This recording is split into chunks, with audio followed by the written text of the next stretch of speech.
ต่อมาพระเยซูเจ้าได้บอกพวกสาวกของพระองค์ว่าอย่าเป็นทุกข์และกังวลใจเลยจงวางใจเชื่อพระเจ้าและจงวางใจเชื่อเฮาคือกันในภาษาพระบิดาเจ้า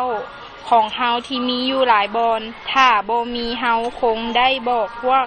เจ้าแล้วเพราะเฮาไปจัดแจงบอนไว้สำหรับเจ้าทั้งหลายเมื่อเฮาไปจัดเตรียมบอนไว้สำหรับพวกเจ้าแล้วเฮาจะกลับคืนมาหับเอาพวกเจ้าไปอยู่กับเฮาเพื่อว่าเฮาอยู่ที่ใดพวกเจ้าก็จะได้อยู่ที่นั่นคือกัน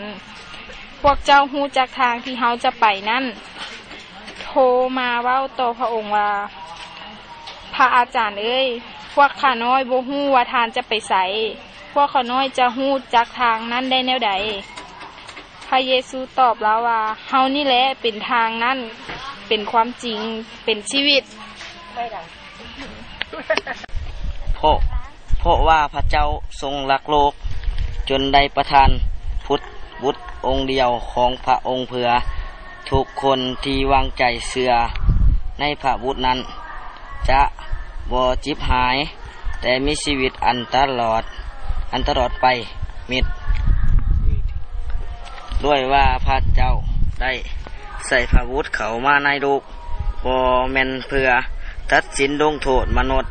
แต่เพื่อมนุษย์จะพ้นได้ด้วยพระพุทธนั้นพวกที่วางใจเชื่อในพระบุตรก็บ่ถูกตัดสินลงโทษแต่ผู้ที่บ่วางใจเชื่อ